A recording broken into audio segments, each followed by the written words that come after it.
Well, howdy everyone. This is my 75-gallon new terrarium. It's made from a fish tank. I got a new landlord. They did not like the idea of a 75-gallon tank full of water on the second floor, so they told me I needed to drain it down, which I did. I kept the original rocks and I kept the original substrate for the most part, but I started adding terrestrial plants. So anyway, I do have in here a glass top, and I have a fan for ventilation.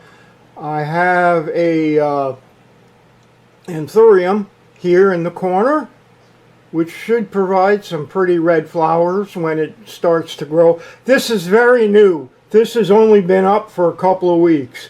So there's a couple of vines in here. One is a peperomia. The one in the back is a pothos.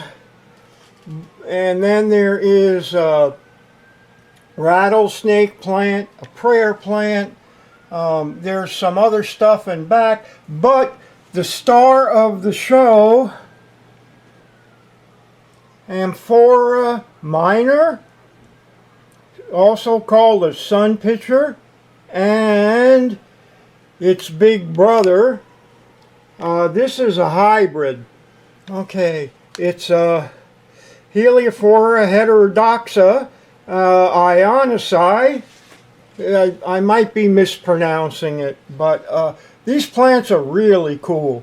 They have the pitchers.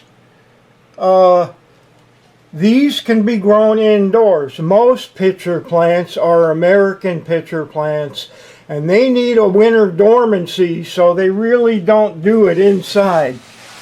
But these grow in Venezuela on what's called a tepuy, which is a tabletop mountain.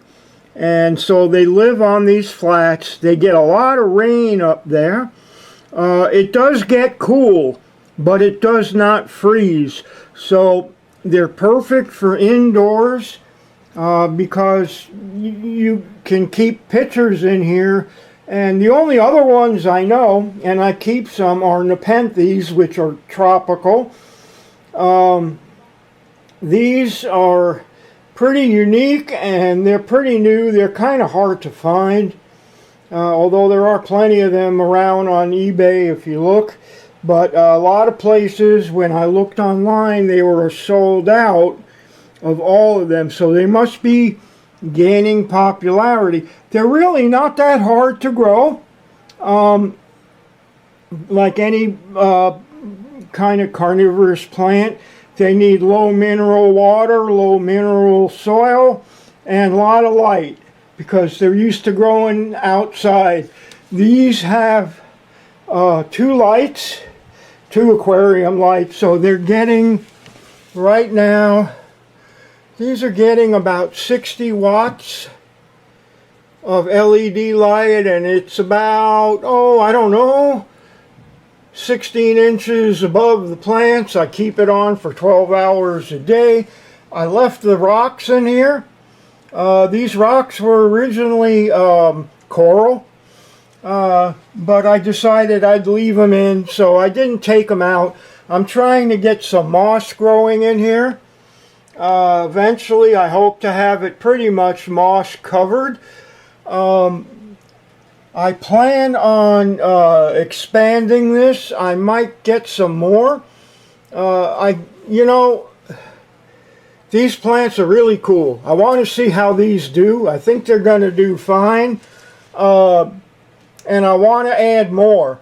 But I want to make sure these can grow first. So I think this will be a good test grow.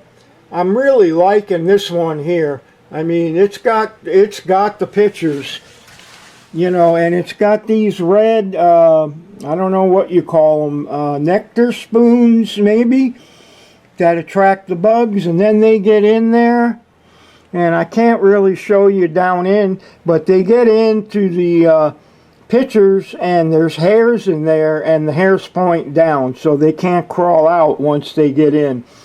So these plants, you know, like I said, they live on bugs, so they don't need anything in the soil. They evolved that way because there wasn't really anything in the soil. So this is my new terrarium. Hope you like it.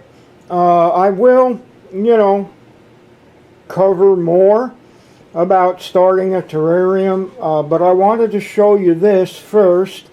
I'm really blown away by this one here, and they say it's a fast grower and it likes to clump, so we'll see.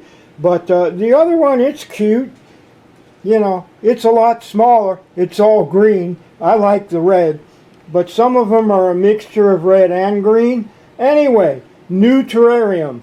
This one is probably 2 weeks old, so there's going to be a lot of changes going on, and I will keep you updated. And if you're looking for, you know, something to grow, I would try carnivorous plants. They're interesting, they're unique, they're kind of fun, and yeah, so take good care of yourselves. Happy gardening. And don't forget to keep it green. Alrighty, bye-bye.